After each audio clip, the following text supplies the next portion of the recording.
All right, all right. What's going on, everybody?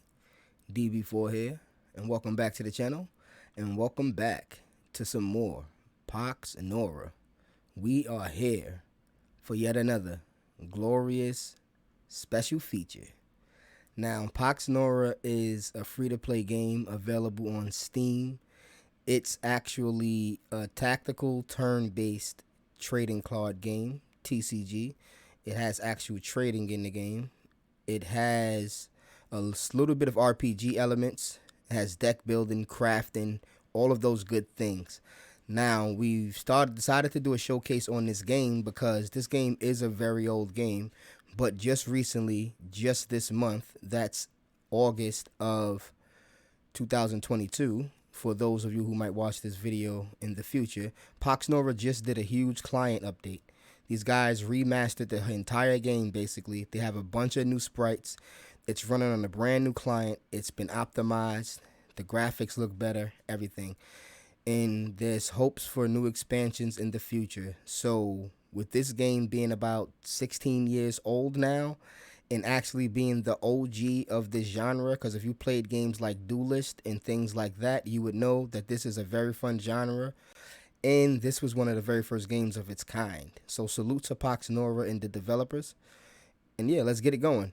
Now, if you watch the first two videos, we did the tutorial missions in the training, and the next mission, the next video, we actually did one of the faction missions. We explained a little bit about the factions and how the themes and mechanics works briefly. If you can go back to the second video and check that out, we explained the Kahit Forest faction and we explained the Iron Fist Stronghold faction. So today in this video, since we played a game with the Kahit Forest, the elves, we're going to play a game with the Iron Fist Stronghold this episode, and we're going to explain a little bit more of the mechanics as we go along. We are going to let this gameplay move a little bit quicker because we intend on taking care of a lot more of these missions this episode, probably about 3. So if you guys miss anything, you can probably go back to the previous video to get a better explanation of the basics if I'm moving too fast or if I forget to explain something. So with all that being said, I appreciate you all for being here, but let's get right into some gameplay. Let's start it right up. And like I explained before, the Iron Fist Stronghold is basically dwarves and barbarians. So we can look forward to some fun dwarven action right now. And it's looking like they may have us up against the forest, the Kahit Forest that, we'll see. All right, so looks like we definitely going to have a bunch of dwarves and barbarians. Yes, we have the Battle Ranger. The Battle Ranger. All right, now, I explained before, this is the unit's attack. This is his speed. That's basically his action points, the amount he can move, and he can do actions with this number here. This is his range. He can attack 1 range and he has 2 defense. This mitigates damage. This is his health pool right here. This is his remaining health. This is his total health. So there we go. Let's get right into it. He has a physical attack. It costs 3 action points to use and it gets more expensive as you go. And he has pummel. That means he makes a regular basic attack. If it's successful, he gets another free attack, but this is a special ability. He also has a passive ability called Scrapper. When his champion makes a successful basic attack, it gains Reflexes 3 and Evasive 3 for 2 turns. You guys understand what Reflexes is when that triggers or something. Then he has Berserker. This champion gets +1 speed and +3 damage and Careless. So each unit, which are your champions, which are your cards, which are called runes, they have special abilities and they're very unique in their own way. Like this guy is completely different from Max guy. He's just a straight axe. He's a master axeman. But for the purpose of this, we're going to put a ranged character out first.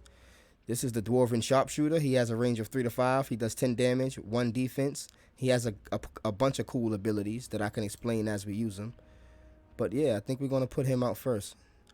I explained earlier why we typically want to go with ranged first, because the way we're going to set up our offensive and defensive strategy, it's typically good to go ranged character first. All right, we're still dealing with Cyclopses again. All right, it's good to go ranged characters first because they can move in, capture the font to get the Nora resource, and then you can put a strong guy on the front line.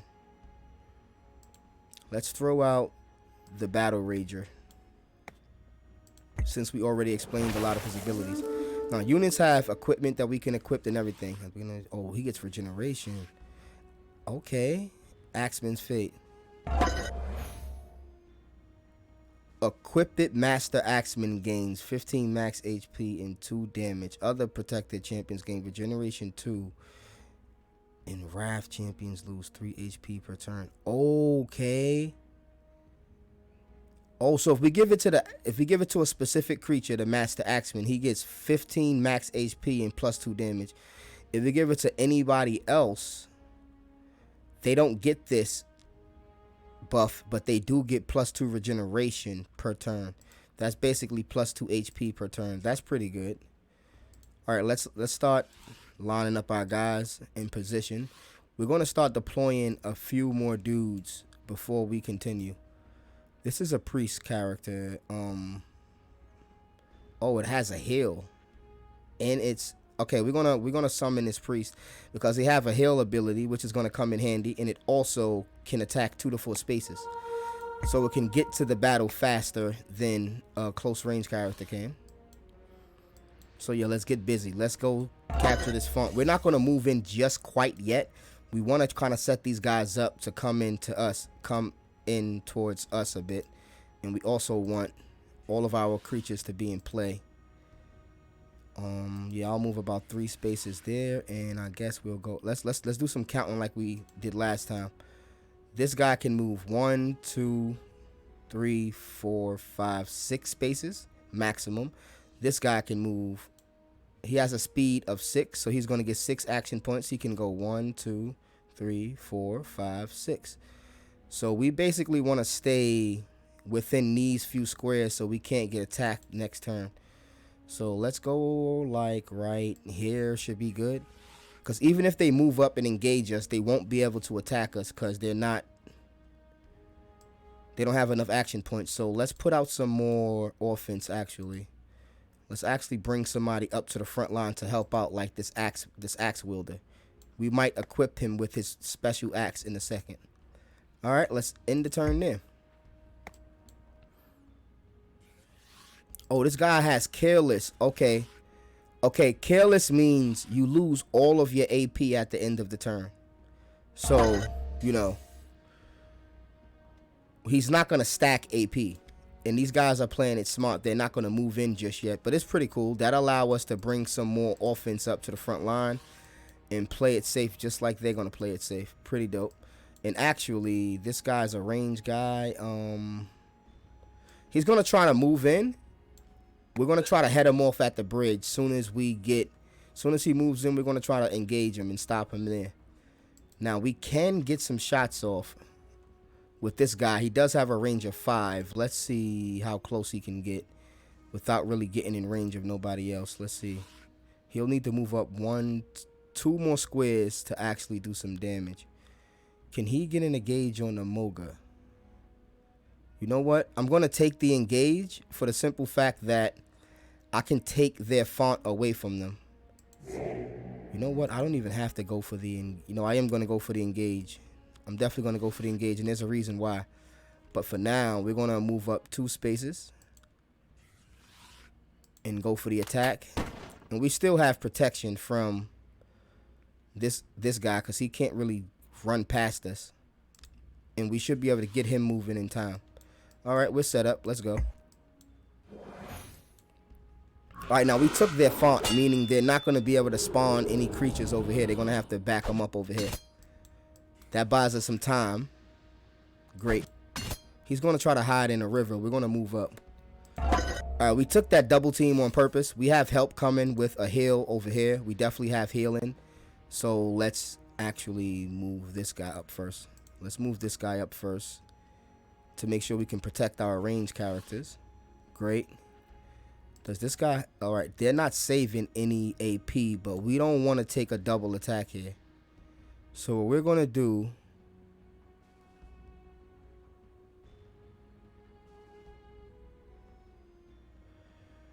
We're going to remove somebody from play. This is a play called this is a card called Blink. We can basically remove somebody from play for 2 turns and they'll return back to the same spot, but that would also allow me to get some healing done. Let's move up and cast the heal spell before we do anything else. And we're going to focus on this guy with all of our damage. But for now, maybe a stun will be better. Because a stun serves the same purpose. He's not going to be able to attack us regardless if we stun him. Now, this guy, should he risk going into the water here? Maybe not. You know what? He's going to threaten behind this guy. That might give up this font, but we can always backtrack. All right, let's get this shot first off. We're definitely taking that shot. And I think the stun is better than the yeet, basically, because we could take away his defense as well with that stun.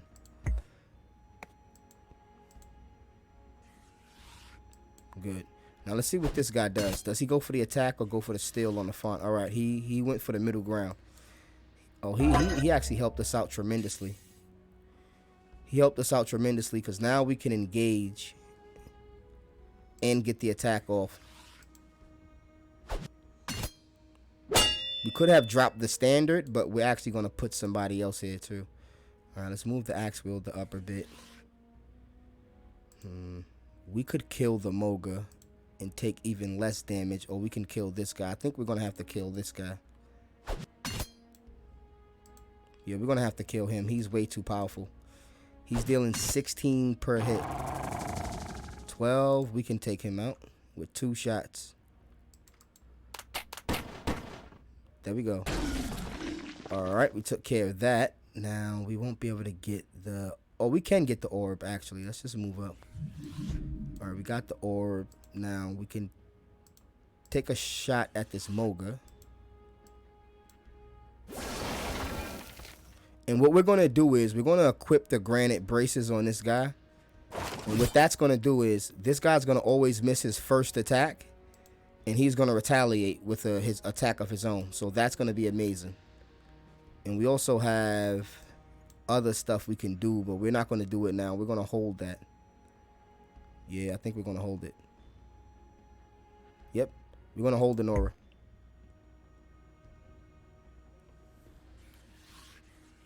Oh, he actually went for the font. All right, cool. I kind of expected that. See, look, he missed the attack and I retaliated and hit him for 13. Perfect. Now we can get rid of this guy and take this font. And I guess we'll trade fonts for now. Actually, before I do any attacks, let me check something. I think we're dropping a standard. We're definitely going to drop a standard. But before I do that, let's put out another ranged attacker. The Dwarven Hooligan. He's real powerful. And now we'll get to attacking. Alright, we can definitely take the Moga out. My bad, I'm not even letting you guys see the damage go through, but... Okay, can we heal again? No, we can heal next turn. So let's just move up and get into position a bit. He can move this guy up and he can probably take a shot. No, not yet. He can take a shot if he move up too. Yep, take a shot. And you can actually engage this guy now and make a hit.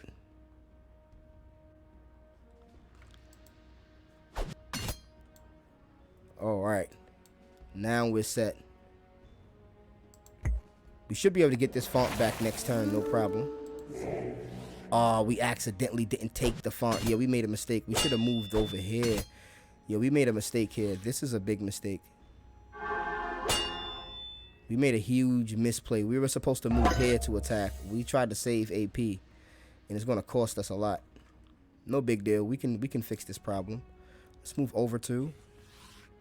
Drop an attack on this guy. He's at 14. Ooh, that is deadly. We can get the kill, but how much is it gonna cost us? Almost everything. Alright, we're gonna have to drop a bomb on his head, but we got this. Alright, let's go for the heal here. Alright, we got the heal off. We'll move up. We'll get this attack. We'll actually just move up 2 spaces here. All right, we can't do anything. We'll save our AP. We'll get this attack off. And kill. Yes, attack and kill. Perfect. We can probably send some help down south. But what we're going to do is actually do 2 things funny. Can we afford it? 45 and blink is... No, blink. Do we not have blink? Blink is 55. Ooh, we could have almost afforded. Oh, we can afford it. We are going to be able to afford it. Let's do this. Do that for the kill. We should be able to afford this. Move away. Grab the globe. Oh, we just missing blink. Oh man. With one more, we would have been able to cast blink and get this guy out of here and retake the font. All right, well, we'll save all of our stuff. We're good. We're still gonna make it neutral. He won't survive with this Moga.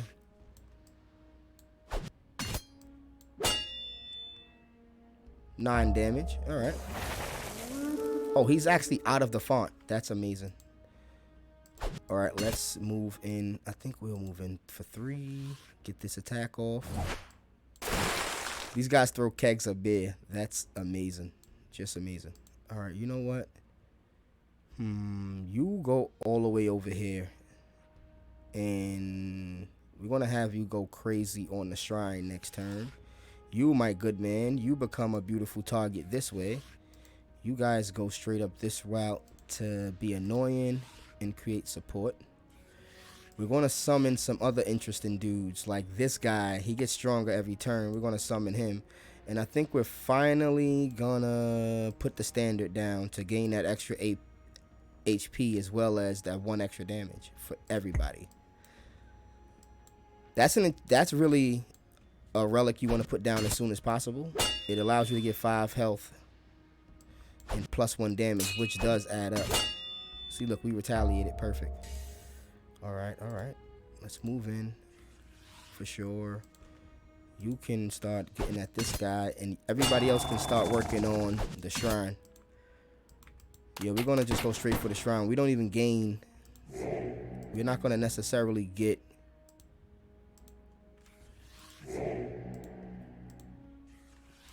experience points from this battle. We're just going to get the deck. So let's just work on this shrine as fast as possible. All right, let's take this guy out. We're just double tapping these dudes because we know we can afford to. See, I just used this ability there.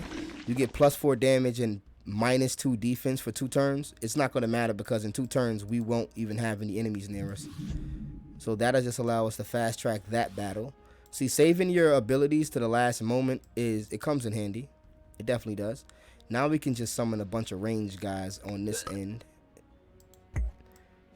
And when these dudes catch up, we'll be pretty good. Well, being as though we are ignoring his units here,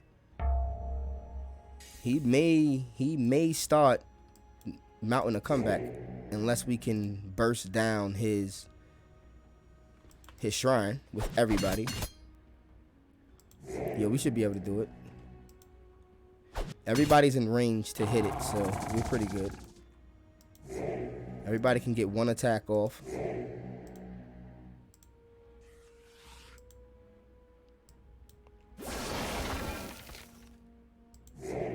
Oh, we might be in trouble. Hold on.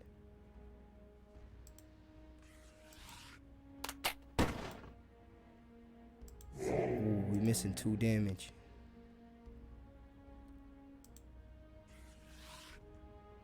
Oh man, this guy is 1 square away. All right, let's see. He can do something. He can throw this. Yes, he did it. Yeah, he can use a ability Firebomb, and it deals damage to shrines as well. And there we have it. The dwarves. And we actually got a deck for that, Drunken Dwarves. Now, this deck It's super cool because the main class of the deck is obviously dwarves, but it has a cool theme called Intoxicated. That's a very unique ability to the dwarfs, and it's very, very dope. It's like a double-edged sword type of ability that if you're a dwarf and you're intoxicated, it's a buff, but if you're not a dwarf and you get intoxicated, it's a debuff. I like that a lot. I can show you guys that when I go over the decks later. But for now, let's continue with the faction quest and actually get the next faction done. All right, now this faction is called Savage Tundra. Now the Savage Tundra faction is not as straightforward as the previous two factions, but it does have a similar theme where the theme is obviously the ice, the snow. So these champions have synergies as far as ice, casting spells, and they get buffs from the terrain. And a lot of these spells change the terrain itself. So you cast spells, change the terrain, and also give your units a buff for being on said terrain, like snow or ice. We'll see how that works out. I actually like that they build factions around a specific element. That's real dope to me. And they also have like a unique chilled mechanic that slows other units down, meaning that they gain less AP per turn. And they have ice dragons. Like, are you serious? Look at this ice dragon. Yeah, check this guy out. He has flight. He gets 7 AP per turn. And this guy's not that expensive to craft either. This is a pretty dope creature to start off with. 10 attack, 1 range, no defense though. But he doesn't have defense, but he has Arctic Bolt. This is basically cooldown is 3 turns. And he can basically damage people in a 1x6 space. In a straight line. He can just blast in a straight line. He has detection, meaning he uncovers units that are stealth. Arctic Flight, obviously. He gets flying in 2 ranks of Century. But damage shield frost. That means every time he gets attacked, the unit that attacked him takes 4 frost damage. And it ignores defense. So he doesn't have defense, but every time you attack him, you take 4 damage. So super dope. It's like thorns or something. Speaking of that, we're going to throw out the Jeikiah Shaman. This is a unique race of this faction specifically. It's a bunch of them. They synergize with frost, amplify frost. All frost damage is 10%. It has frost attack, and it also has psychic attack. Yeah, it has Arctic. Look, this unit cannot be chilled, which is very important. A lot of their spells chill people. So, and it has Ice Walker, +1 damage when occupying snow or ice. So that's the main theme of this faction, like Arctic and Amplify Frost. Pretty dope. I look at these characters like, I don't know, like ice elves, or they look like the characters from the Avatar movie. Pretty dope. So we're going to play one of those real quick. We're going to pretty much deploy the same strategy over and over because it's pretty much the best strategy. And if you check out the spells, as you can see, the ground becomes ice, or frost becomes ice for 2 turns. Yeah.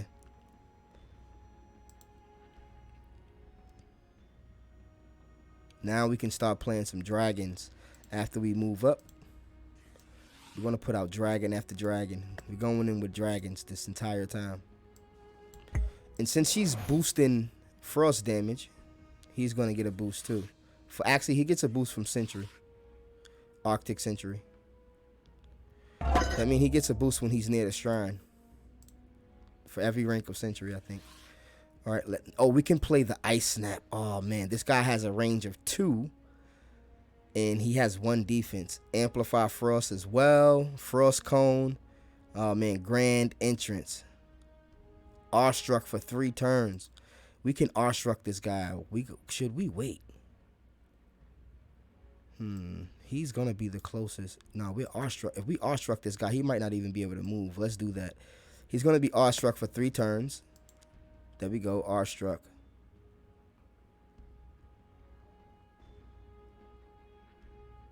No, that's not Awestruck.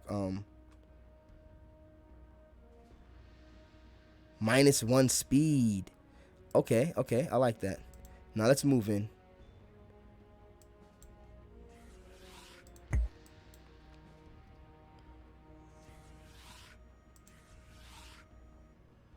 Oh, he just made some real difficult moves. And he didn't summon much. Alright, let's see what we're going to do here. A Crystal Phoenix. Oh, the Crystal Phoenix is dope. Tons of abilities, by the way. We're not going to go over every single ability. We will be here all day, literally. So let's just drop a standard before we forget. We already have a serious unit advantage.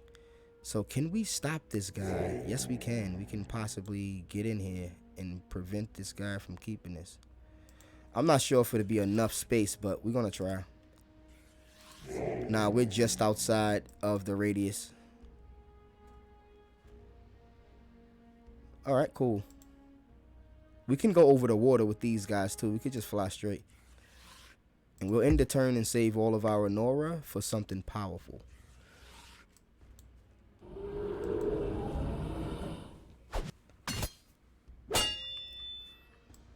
Yep, he took 4 damage. Great. Alright, we're going to stop all of this summoning crap. Oh, did he block us cleanly? Yeah, he blocked us clean. Alright, in order to get us... Oh, no, hold on. I got to move that pushes people back. It's not these, though. Oh, yeah, knock back 3 spaces. Yes. Oh, but can we knock back big units? I don't think we can. I'd rather summon a creature instead of doing that. Let's try to fast track to the shrine. Let's see what he does. Let's make a chess play here. And first off, we definitely taking this shrine from him. Even if it's going to cost us more movement points, we're doing it. And we will attack once. And we'll attack here too. We got to move up some. Let's see what this guy does. If he's going to try to stop us from getting to the shrine or not. And we're going to call in another dragon too. Nothing but ice dragons. This faction has a lot of elementals, a lot of dragons, stuff like that. There's 2 factions that typically have a decent amount of dragons to start with. This faction and the other faction. We're going to bring in another ice dragon. Soon as he take this one out, he's going to have to deal with another one. Oh, we're actually going to cut this guy off and take the kill here. Yep. We'll get the font for our troubles. Yep.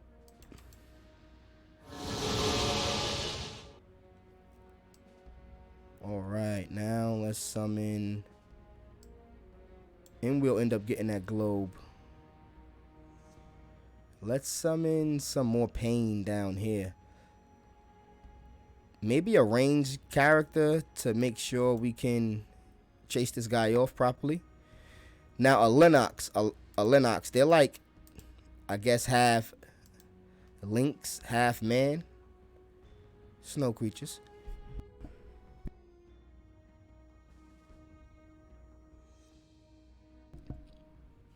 Excuse me. But they have vulnerability fire, Arctic amplify frost, frost acolyte, all of that good stuff. So yeah, let's continue. We're good. Yes, we got the font.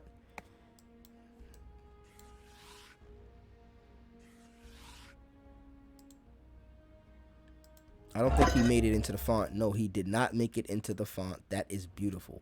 And we can actually push him backwards to our advantage. Now, this is great. Now, we can triple team this guy, basically. Let's move up 1. We're going to hit him once. Well, actually, let's see something. Does this give us damage? Oh, we'll save this for later. For now, we can get this attack off.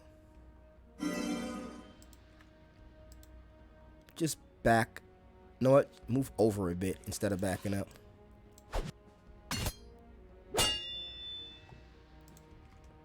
Now, he has a damage shield, too. If we check this guy, I bet he has a damage shield. Yeah, he has damage shield Sonic. As you see, we took damage for attacking this guy. Now, we can take him out with a spell, but I don't know if I want to use a spell just yet. For now, let's move up. It's going to cost us 3 to get over. I think it's worth it because we'll be able to block this guy off and get the double attack. So let's do it.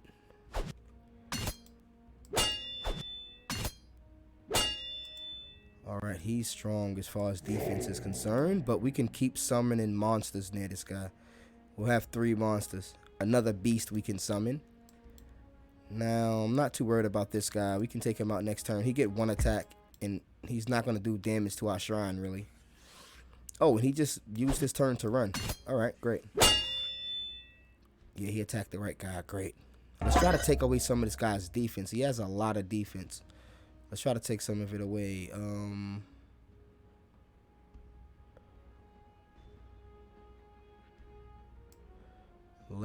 This is a huge area of effect, by the way.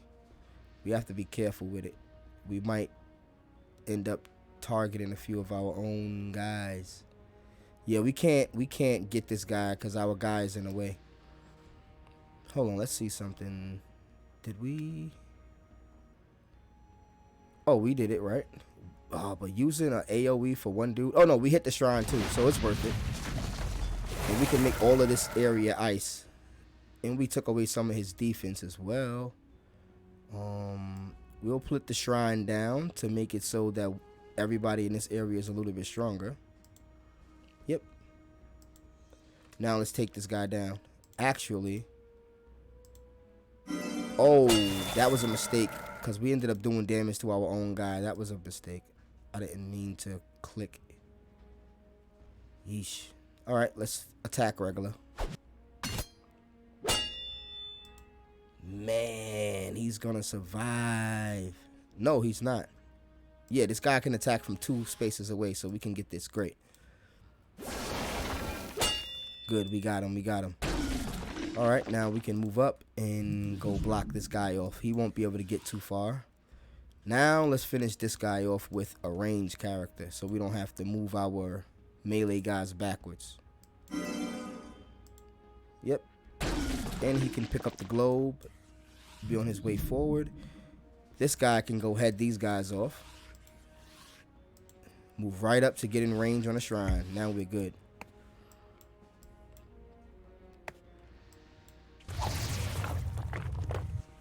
Alright, these guys split. That's one of their abilities. They're allowed to split. Let's summon some more ranged characters in a minute, actually. Let's just go start gunning for the shrine, actually. We're not going to spend too much time on these fodder characters. And we can just start getting down to business. A lot of these guys got to go far, too, to even get close to the shrine. You know what? Yeah, we're going to go right around these dudes. If they want to go for the base, by all means, be my guest. This guy's going to go to this lane. He's going to move up, and he's going to go that way. And I guess we can get some more range guys in now. All right, now you can cross the river. And if you need help, we'll summon somebody right here for help. Right now, everybody's in position. It's time to bring the shrine down next turn. All right, he went for a summon and an attack. Okay, we should be able to bring the shrine down, especially if we post this relic. All right. This increases frost damage globally, so let's put this down. So everybody with attack frost is going to be stronger. And now let's start moving everybody into position.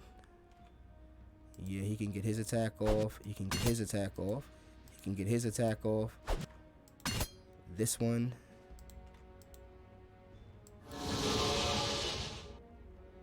Alright, how much is left? 38. Alright, we won't be doing it this turn, so let's just start damaging everybody else. We're going to help out with that guy for now so we can get through. We have a lot of help over here, so it's not going to matter much. But let's see. Yeah, we're good with that. He can move up and get one little shot off. It's dangerous, though. Let's stay here. Let's just stay there, yeah. Let's stay there. We'll summon the Crystal Phoenix.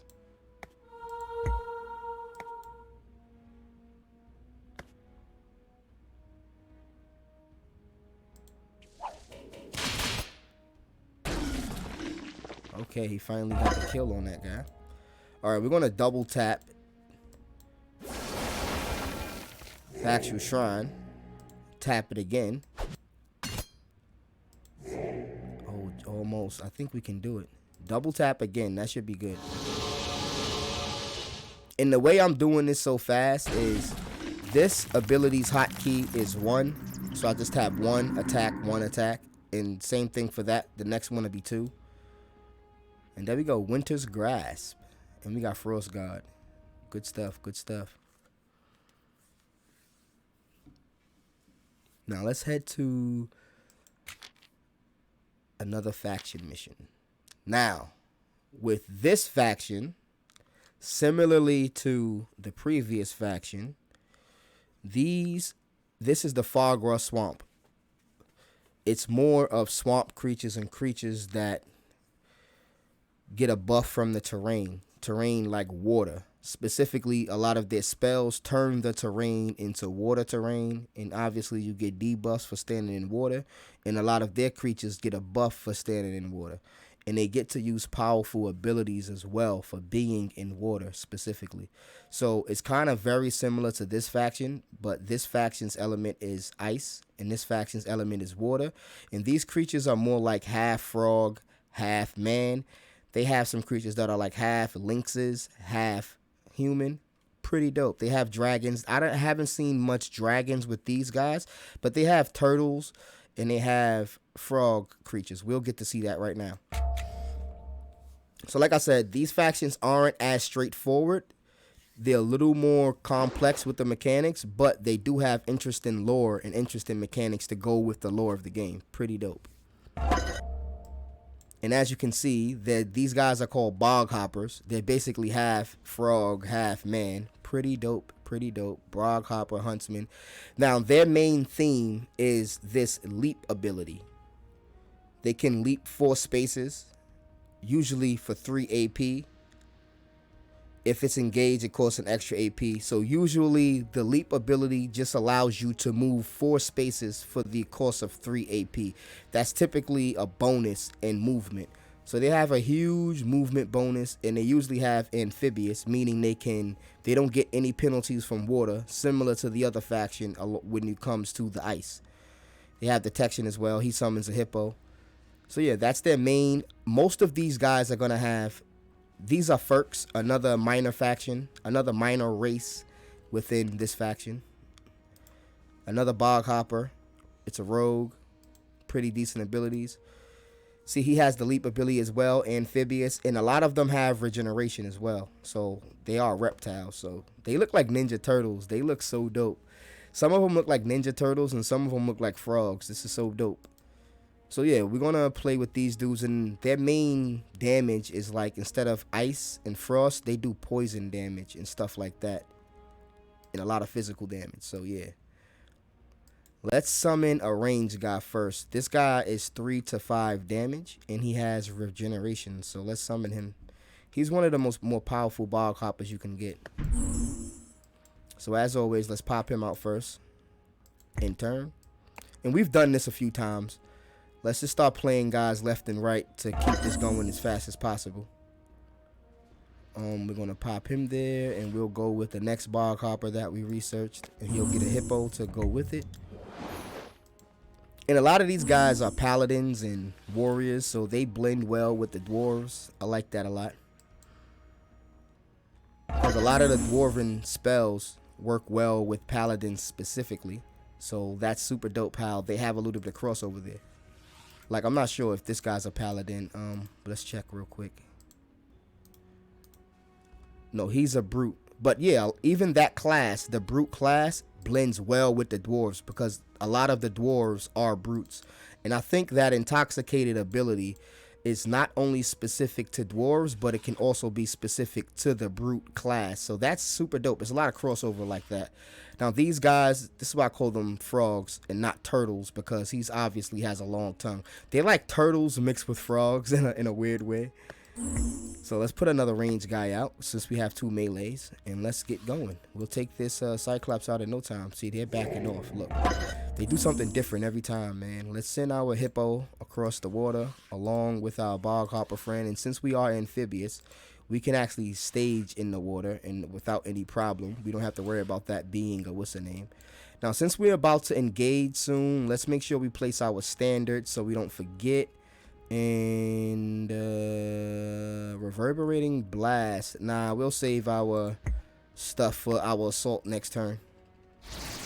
Now we could be using the leap ability here, which I think I'm gonna do to show you guys how that works, to just get a lot more movement done. Well, we're gonna use the hippo to engage there. He's gonna use his leap, 4 spaces for 3. Don't mind if I do. He's gonna leap forward. You're gonna leap forward, 4 spaces for 3. Don't mind if I do. 1, 2, 3. 1, 2, 3. Okay, we're gonna leap here actually. All right, and you're gonna leap. He can't leap, so he doesn't have the leap ability, but he can probably fire from here. Yeah, he can fire from here. Now the way I be using my abilities so fast, I just tap 1 and I'll be like 1. See, it brings up the attack and I can just click, so it's like 1 click, 1 click. That's how I attack so fast. I'll demonstrate that right now with this guy. I'll tap 1 click, 1 click, and he'll attack super fast, and I can get over this attack phase quick. Watch 1. Now look, he's gonna execute both attacks. See? And he used all the AP. Boom, all 8. 3 for the first attack, 5 for the next one. So if you guys are confused, like, what am I doing? I'm just basically pressing the attack button super fast. All right, he's gonna stay there to steal this font away, which is amazing. And I think we're gonna summon some more bog hoppers in. Yeah, for sure. We could go Furks. We could go Furks. Furks are good. But they're, you know what? They are 1/3s. Let's put some Furks out. Let's have some Furks blitzing the font over here. We're gonna take this guy out for sure. Yeah, he's bailing. He's not gonna be able to hold out.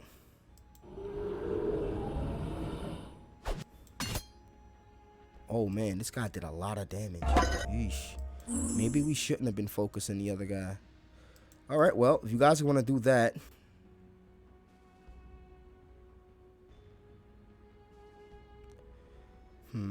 Nah, this hippo is needed. I was going to allow this hippo to run wild and just go straight to the font, but nah, he's needed. He's needed for this fight. This fight is getting rough. He's needed in large fashion over here more than anything. We can potentially take this guy out. All right, we're going to do Hippo Stampede, but first we're going to see if we can get this guy. All right, how much poison damage he's going to take? He's going to take 3 at the start of the turn. He has 1. It's not enough. He's going to take 5 damage. Yeah, he's going to take 5 damage. That's not enough. We got to hit him again. The Furk.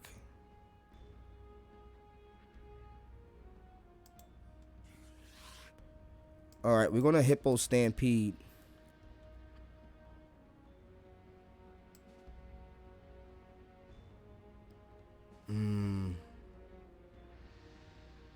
See, the way the Hippo Stampede is going to summon a bunch of random hippos in this area. And in order to attack both of them, I'm going to need my hippos to be... Let's just hope... The guy to the north is the biggest threat. Yeah, we got the most hippos near him. I was just hoping to get 1 hippo near this dude. All right, we didn't manage to get a hippo near him, but we can get a hippo close enough to engage. Oh, no, actually, we're wrong. We can use the charge ability with this hippo and charge straight forward.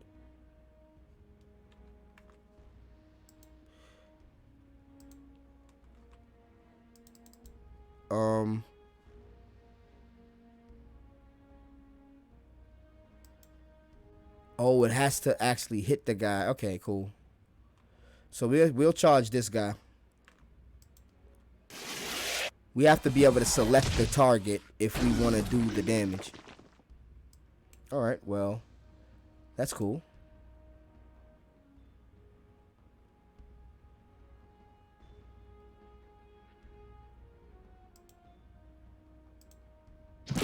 All right, he relocated adjacent to him, and he gets to attack now.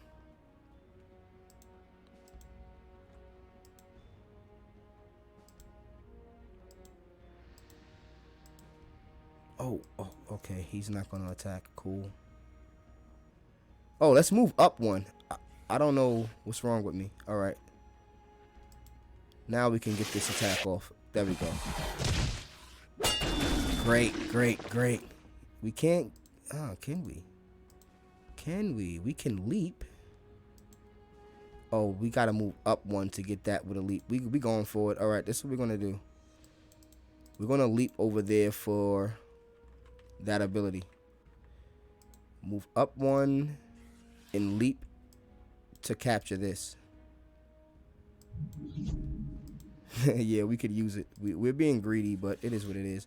We could actually put down a poison trap in front of this guy. If he comes toward us, it's going to stop him in his tracks and release the poison. And I don't know why they didn't allow us to do this attack. They should have allowed us to. Ooh, we saved him, but it's scary. Let's get the attack with this guy so we take only damage with him. Alright, good stuff, good stuff. Now we can move up, take that, leap out the way. No, we're going to stay here and capture this font first. Yeah, we're still here. We'll capture this. We'll just attack normally first with the hippo. Move this guy up. Poison this guy. He can also poison him. The Furt can move up and threaten.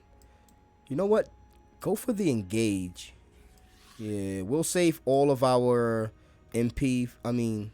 Nora for when we capture this. Then we'll summon an army up here. And as you can see, they fonts have water spaces near them. Oh yeah, he couldn't even move in. Yes, absolutely. Now we'll summon an army of units up here.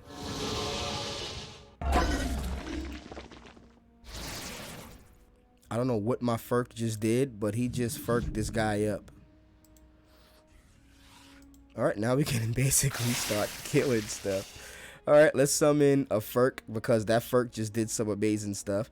And if you summon something on top of the Nora globe, you automatically get the Nora as you see there. Let's summon another Furk. Furks for days. This guy's gonna put work in on this guy for now.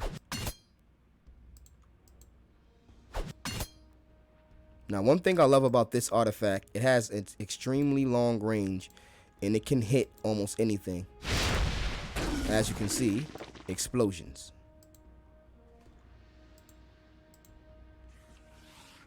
Alright, you can leap again, sir, if you don't mind. I love that leap ability. You can use it almost every turn, too, as you can see.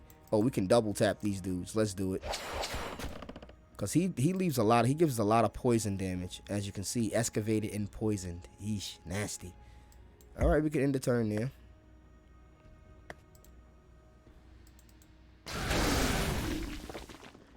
As you can see, this faction is pretty powerful with its movement abilities alone. Just the movement makes these guys pretty dangerous. Alright, now we can start attacking like crazy. Especially these guys that can hop every turn. They have the poison damage buff. Let's move here. Charge this guy. Yeah. Great. Did the damage. Great. You guys can go block these guys off. And you can go stand there, actually. And we'll bring in some more heavy hitters from long range. Alright. You're a hopper, right? Yeah, you can stay put. Everybody used all of their AP? Yep. End the turn. Alright, now we should be able to simply just not take out the shrine, really. We might have to go for the units. Let's see. Let's see how much damage we can do with our units that's here, including... Oh, you know what? They might be in perfect position for just them to get hit with the tsunami. Yeah, only they're going to get hit. If I go here. Yeah, only they'll get hit with a tsunami, so let's do that. We'll damage the shrine while we're at it. Okay.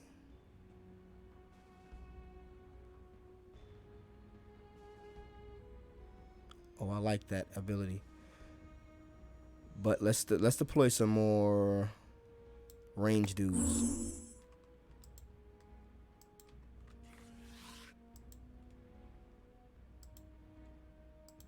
Alright, we should be able to take the shrine out now. That's that double attack again.